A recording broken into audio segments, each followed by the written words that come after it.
Laurent Barra a des choses à vous dire, Jean-Pierre Pernaut. Et oui, Jean-Pierre Pernaut. Rappelez-vous, Jean-Pierre Pernaut, c'était il y a 33 ans, quand ce 22 février 1988, vous avez ouvert votre premier JT de 13h avec cette formule, cette voix, cette intonation qui restera votre marque de fabrique, souvent imitée mais jamais égalée. Madame, monsieur, bonjour. 22 février 1988, j'ai 10 ans et des rêves plein la tête. Et c'est en regardant de chez mes grands-parents votre premier JT, avec notamment un reportage sur le club de foot de l'AS Saint-Étienne et un autre sur les divorces en France, que j'ai su que plus tard, je deviendrai footballeur professionnel et célibataire sans enfant. Eh bien, vous savez quoi, Jean-Pierre Pernaut? Je n'ai jamais été footballeur professionnel. Mais pour le reste, mission accomplie. Et oui, Jean-Pierre Pernaut, votre premier JT m'a marqué. Je suis donc seulement la preuve vivante qu'avec votre départ, ce n'est pas seulement votre histoire, mais aussi un petit peu de la nôtre que vous emportez dans vos cartons. Alors bien sûr, il y a eu le mur de Berlin, les World Trade Center, le Tchernobyl, France 98 et tellement d'autres événements marquants pour les livres d'histoire. Mais il y a eu aussi René Rouchier, sabotier à Saint-Félicien en Ardèche, Ludovic, dernier luthier à Saint-Sulpice-sur-Tarn, ou encore Dominique, cette boulangère originaire de Saint-Brieuc, dont le reportage déconseillé aux diabétiques nous dévoilait les secrets de sa recette familiale du kouign-amann, pâtisserie bretonne à base de beurre, mais surtout de beurre.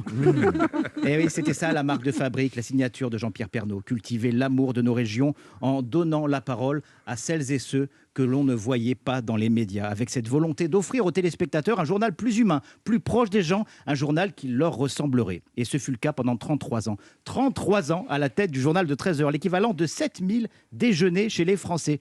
7000 déjeuners, mais quel est votre secret, minceur, Jean-Pierre Pernaut?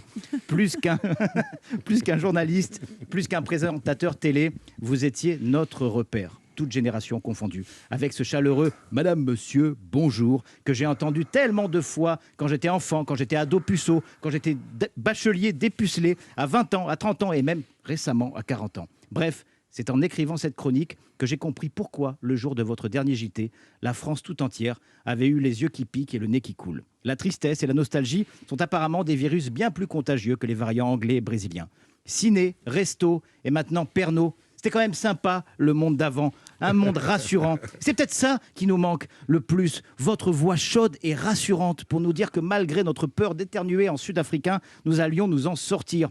Bon, après, vous me direz, il y a le gouvernement pour nous rassurer, c'est vrai, hein, mais répondez-moi franchement, Jean-Pierre Pernaut. Vous la trouvez chaude et rassurante, vous, la voix du porte-parole du gouvernement, Gabriel Attal? La situation est sous contrôle. On va s'en sortir, wesh. Moi, mon Dieu. Merci, Jean-Pierre. Quelle belle imitation. Oui, belle réussite. Talent. Merci, Jean-Pierre Pernaut, de vous être invité à notre table pendant tant d'années. Et surtout, merci d'être encore là sur LCI et sur votre chaîne JPP TV. Car même si à 12h58, nous n'entendrons plus Madame, Monsieur, bonjour, de toute évidence, Jean-Pierre Pernaut ne nous a pas totalement dit au revoir. Et ça, c'est rassurant. Oh, merci.